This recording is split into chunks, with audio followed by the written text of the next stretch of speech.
Hoje, 8 de maio, é o Dia Mundial de Combate ao Câncer de Ovário, que é considerado o tipo mais agressivo dos tumores femininos. Mais de 6.000 casos são estimados para os anos de 2018 e de 2019, segundo dados do INCA, que é o Instituto Nacional de Câncer. Dados nacionais estimam um risco de 6 novos casos para cada 100.000 mulheres por ano. Dados que preocupam, inclusive, e chamam muito mais ainda a nossa atenção. E a atenção de nós que somos mulheres para fazer o exame. Eu estou recebendo aqui hoje no nosso programa a doutora Cristiane Napoleão, que é oncologista. Bom dia, doutora.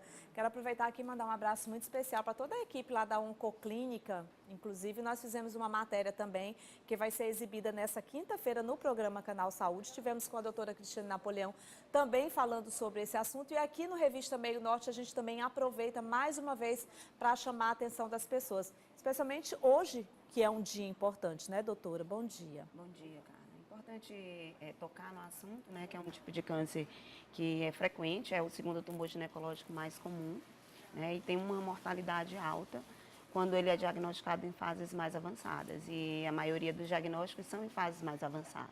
Né? O que causa, hein, doutora, o câncer de ovário? E a partir de que idade é importante a gente fazer os exames, hein? Bom, o câncer de ovário, ele é um tumor que ele não tem uma causa única, né? Existem alguns fatores de risco, dentre eles o fator familiar, né? Em cerca de 10% dos casos eles estão relacionados à hereditariedade. Então, quando você tem algum caso na família de parente de primeiro grau com câncer de ovário ou de mama, como mãe, filha ou irmã, é importante procurar uma assistência mais próxima, né?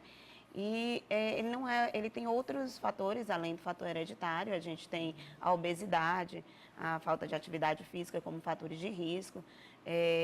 A mulher que nunca teve filhos, nunca gestou, também o uso de terapia hormonal na menopausa, por um longo tempo, de 5 a 10 anos, principalmente se ela for só com estrogênios, é um risco aumentado.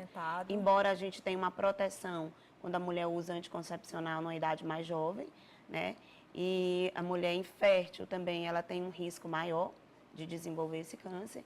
Então, ele não é um único fator, né? São vários fatores associados. Ele é um câncer, provavelmente, ele é mais comum na menopausa, né? Acima de 60 anos, e é mais raro em torno de 40 anos. 40 anos, né? Ele tem cura, doutora? Ou ele pode atingir outros órgãos? Ele tem cura, mas como falei anteriormente, ele é um câncer, na maioria das vezes, como ele é silencioso no início, pela sintomatologia, ele acaba sendo descoberto em fases mais tardias, onde a cura, às vezes, ela não é possível, né? São pacientes que fazem tratamentos de manutenção, a gente consegue prolongar, mas ele pode se disseminar, sim, principalmente a nível abdominal, ali a nível de peritônio, de fígado.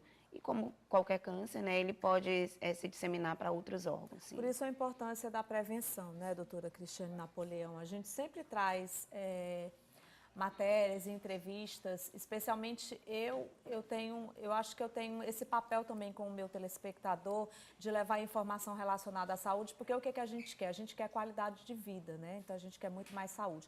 A Oncoclínica tem aí 16 anos, doutora? 16 anos. 16 anos. Nossa, faz tanto tempo que a gente está juntos, né?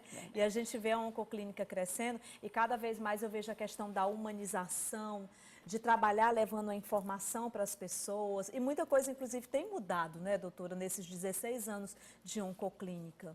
A gente procura estar sempre trazendo novidades, tanto novidades na área da medicina, né, do tratamento, do diagnóstico, bem como também trazendo coisas novas de aconchego, de acolhimento. Né, um tratamento mais multidisciplinar, onde a gente acaba envolvendo outros profissionais que são muito importantes nesse processo doença-cura. Sim, uma coisa que é muito interessante lá na Oncoclínica é que toda a equipe multiprofissional, porque aí a gente fala dos oncologistas, a gente fala dos farmacêuticos, das enfermeiras, dos físicos, então assim, de uma equipe realmente que é multiprofissional. Mas assim, só a título de informação mesmo para as pessoas que estão assistindo aí essa entrevista agora, para vocês terem uma ideia, gente, a equipe da Oncoclínica, ela é muito unida. E é por isso mesmo que eles fazem reuniões científicas, inclusive com discussão de casos e artigos científicos, não é, doutora? Porque é importante isso, inclusive discutir casos de pacientes. Verdade, o tumor board, que é o que a gente chama, né, das nossas reuniões científicas, é um importante não só para o nosso crescimento pessoal, né, mas para o resultado dos nossos pacientes. A medicina não é uma ciência exata, você precisa realmente discutir, né, trocar experiências, né, trocar alguns estudos, né, entre os médicos para que você chegue ao melhor tratamento possível, né? Hoje o tratamento é cada vez ele mais individualizado, né, baseado apenas numa receita de bolo. Você tem que levar em consideração os conhecimentos médicos, mas também a condição de todo paciente, a condição clínica de receber ou não um determinado tratamento. Então, tudo isso é discutido e eu acho que quanto mais a gente se reúne para falar dos casos interessantes, daqueles casos onde existem dúvidas, né, mais a gente vai ganhar com isso e o nosso cliente também. Com certeza. Inclusive, eu sempre recebo mensagens de telespectadores, especialmente do programa Canal Saúde, quando a gente faz alguma entrevista, e algumas pessoas que falam assim, Carla, lá na Oncoclínica só tem oncologista? E eu digo assim, não, gente, lá tem vários tipos de especialidades, até porque a gente está falando aqui, vamos supor, o câncer de ovário. E a gente sabe que, na maioria dos casos, ou o mastologista ou o ginecologista encaminha para o oncologista, né? O câncer de pele, o dermatologista. Então, lá na Oncoclínica, o que faz esse diferencial? É porque, além de ter uma equipe multidisciplinar de oncologista, tem de várias outras especialidades que trabalham juntos, caso o paciente venha a ser diagnosticado com caso. Mas isso não quer dizer que você, aí que está nos assistindo agora, que queira se consultar com alguns outros médicos de outras áreas, não possam ir até lá. A gente acaba diversificando um pouco as especialidades para facilitar, né, o nosso paciente, para que ele não trate só o câncer, mas que ele precise de qualquer outra especialidade e ele tem um acesso fácil e ali o próprio médico ele consegue ter acesso àquelas informações que possam ser relevantes na condução do caso dele. Claro, né? inclusive com relação à prevenção, né, doutora Cristiane? A gente bem está falando aqui sobre o câncer de ovário e lembrando ao pessoal que está em casa que prevenir é sempre a melhor solução. Então, quando a gente se cuida, quando a gente faz um check-up, quando a gente procura comer de forma saudável, praticar atividade física, então a gente tá prolongando a nossa vida, a gente está querendo saúde, né, doutora? Realmente, quando a gente está tratando sobre câncer de ovário e a gente fala em prevenção, é um pouco frustrante porque a gente não consegue, não tem exames específicos para prevenção nesse tipo de neoplasia, né? Os exames que existem, eles não conseguem diagnosticar o câncer numa fase precoce para que a gente obtenha a cura, né? Então, a gente orienta sempre que alguns sintomas são importantes, né? Que devem ser lembrados para que você procure o seu ginecologista, como sensação de um peso abdominal que você não tinha antes, um desconforto ou uma dor mesmo abdominal, um aumento do volume da barriga, né, que é uma coisa que você às vezes não percebe tanto, mas quem tem o hábito, né, de frequentar o seu ginecologista, ao perceber qualquer modificação nessa área ginecológica, né, ou nessa área mesmo do abdômen, que são alguns sintomas que podem acontecer, esse peso, desconforto, o aumento abdominal, a palpação de alguma tumoração, né, é importante você procurar o seu médico, porque já que a gente não tem um teste de screening, como por exemplo a gente tem a mamografia no câncer de mama, então é relevante que você esteja atento a isso e procure, né, o seu médico, o seu ginecologista, faça visitas regulares, que ele pode provavelmente detectar de uma forma precoce. Por incrível que pareça, doutora Cristiane, eu vou até aproveitar a oportunidade aqui para te perguntar com relação à questão do estresse emocional. Porque assim, a sensação que eu tenho todas as vezes que eu vou fazer um check-up, que eu vou ao médico e que eu vejo que está tudo bem comigo, é de felicidade extrema, né? E todas as vezes que a gente ou sente uma febre, ou sente alguma dor, alguma coisa que incomoda a gente já começa a ter o medo. E o estresse também é um fator de risco para o câncer. É ou não é, doutora? O estresse ele acaba modificando várias reações dentro do próprio organismo. A gente tem um mecanismo de controle, né, no nosso organismo, que é um mecanismo onde as células elas estão atentas, né, a tudo aquilo que está de errado, seja uma proliferação anormal, né, uma célula que se modificou, teve uma mutação. E o nosso organismo tem mecanismos próprios, né, para tentar combater isso, mecanismos imunológicos. E lógico que o estresse ele desencadeia outras reações que às vezes distraem, né, o nosso organismo para aquele evento de estresse e acabam deixando descoberto outras áreas. Então, realmente, essa vida estressada, ela deve contribuir, sim, né, para a maioria das doenças, porque não é um fator único, mas deve ser um fator, porque o nosso organismo acaba deixando de estar atento a algumas coisas para estar resolvendo aquelas outras questões, né, que o estresse provoca no nosso corpo, né? Ainda falando sobre o câncer de ovário, doutora Cristiane Napoleão, a gente estava falando sobre a questão da prevenção, que é importante em todos os sentidos da vida, não só para nós mulheres, mas os homens de uma forma geral. Mas o que a gente tem de novidades e de avanços em relação ao tratamento hoje para o câncer de ovário? Bom, o tratamento, ele ainda tem, ainda tradicionalmente, ele é cirúrgico, né? A cirurgia, quanto mais precoce ela acontecer, mais benefícios vai trazer para aquele paciente.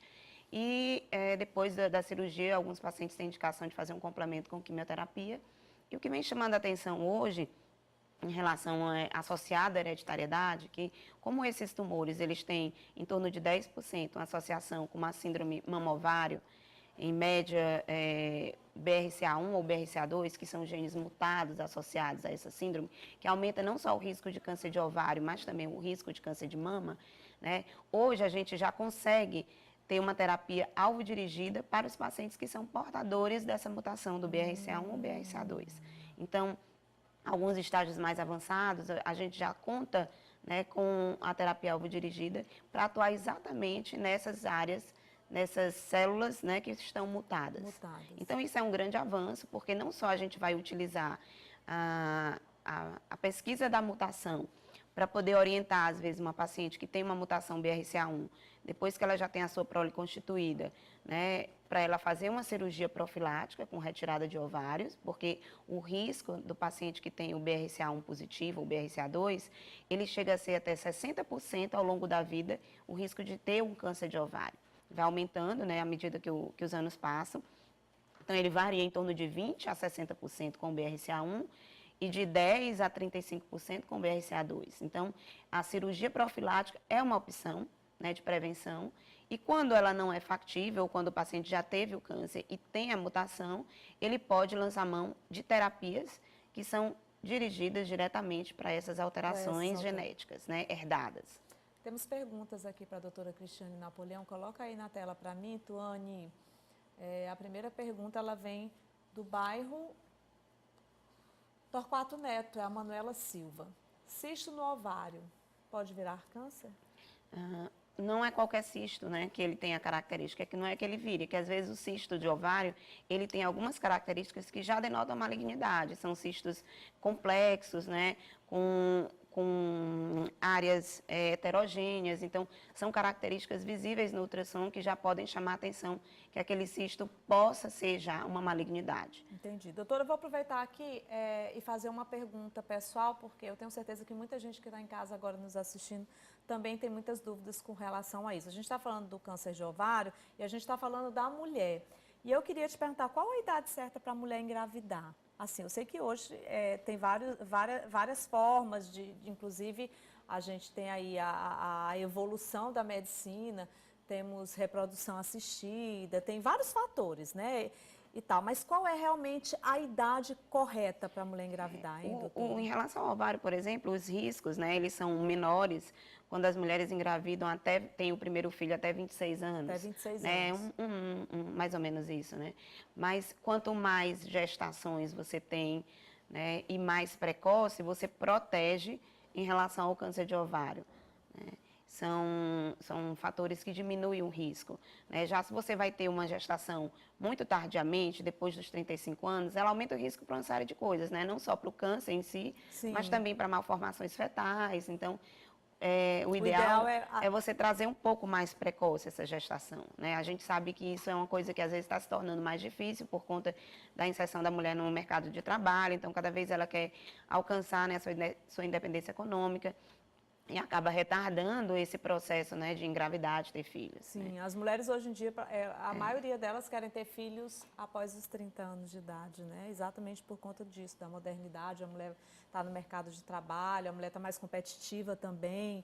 inclusive com suas vontades, com os seus anseios, né? Mas a gente pode E aí, até conciliar isso, até né? conciliar, né, doutora? Talvez não tão precoce, mas também não tão tardio, porque você acaba levantando vários riscos para você mesmo e para o feto, né? Então, quanto mais precoce você trazer essa gestação, melhor do que você deixar para depois dos 30, dos 35 anos, você acaba tendo risco maior de algumas doenças, De algumas né? doenças, né? Eu tenho mais uma pergunta aqui, deixa eu ver. A Maria Luísa, aqui de Timon. Faço o exame Papa Nicolau uma vez por ano. Isso ajuda na prevenção do câncer de ovário? Não, o Papa Nicolau, ele é um exame específico, né, para a prevenção do câncer de colo de útero, que é o câncer mais incidente, principalmente no nosso meio aqui, né, a nível de Nordeste, a nível de Piauí. Então, é o câncer ginecológico mais incidente e, curiosamente, assim, é um câncer que a gente pode ter a prevenção, a gente pode diagnosticar numa fase pré-maligna. Pré-maligna. Né? E o Papa Nicolau, ele é útil para isso. Então, ele não vai diagnosticar o câncer de ovário, não. Então, no caso do câncer de ovário, a mulher tem que ficar atenta a todas essas coisas que a doutora Cristiane Napoleão falou aqui. Detectou que está sentindo que essa área aqui está inchada, está incomodando. Dói, doutora? Você pode ter dor. Se tem tumorações maiores, pélvicas, com distensão abdominal. Às vezes você tem algumas alterações menstruais que podem, você acha que é decorrente dela, mas se foge um pouco do normal, é bom ir ao ginecologista, porque, como eu falei, a gente não tem um exame específico que vá fazer esse tipo de prevenção. Então, o sintoma é que vai ser o seu guia, né?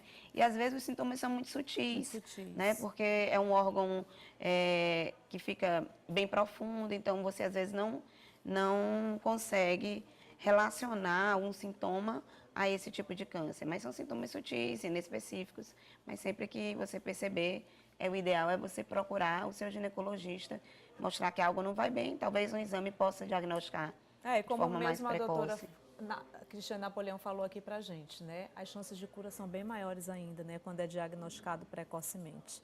Né? Verdade. Então, muitas vezes a gente tem os sintomas, a gente começa a sentir, a gente vai deixando para depois, né? A gente considera, né, se torna um pouquinho médico e considera que aquilo ali é algo que é normal e tudo. Então, você conhece seu corpo. Eu sempre costumo dizer isso aqui nas entrevistas, né? Quando você, tanto seja na mama, né, ou a parte ginecológica, você tem seu ciclo menstrual e você conhece como as coisas andam, né, normalmente. E quando elas saem um pouco daquele ritmo, você é capaz de perceber. Às vezes a gente negligencia, a gente acha que não é nada, mas em relação a esse tipo de câncer, qualquer sinal abdominal que modifique, alguma alteração de hábito intestinal, vale a pena você procurar um especialista, né, para tirar a dúvida, para ver se realmente está tudo ok. É importante sempre a prevenção. Obrigada, viu, doutora Cristiane? Eu que agradeço. Bom demais ter você aqui comigo. Leve meu abraço para toda a equipe lá da Oncoclínica. Lembrando que amanhã tem programa Canal Saúde e a gente também fez uma matéria muito especial falando sobre o câncer de ovário. Inclusive, se você está assistindo aí agora a nossa entrevista, não pegou o início dela, não tem importância, você pode ir lá no nosso canal do YouTube, tá? Que nós estamos com a entrevista completa lá. Daqui a pouco, quando o programa termina, a gente já coloca nas nossas redes sociais, vai também para a nossa página do portal meionorte.com e vocês também podem seguir lá a Oncoclínica, tá? Vai lá no Instagram da Oncoclínica, porque tem sempre muitas dicas lá, muita orientação também, até porque a gente fica conhecendo um pouco mais, eu acho muito importante também isso, né, doutora? Esse acompanhamento. Então, é outro artifício que a gente tem para as pessoas, inclusive com dicas, que a Oncoclínica na página do Instagram sempre deixa para a gente. Eu sou seguidora, eu estou sempre lá vendo as dicas que tem e eu acho que isso realmente é muito importante, tá? Por favor,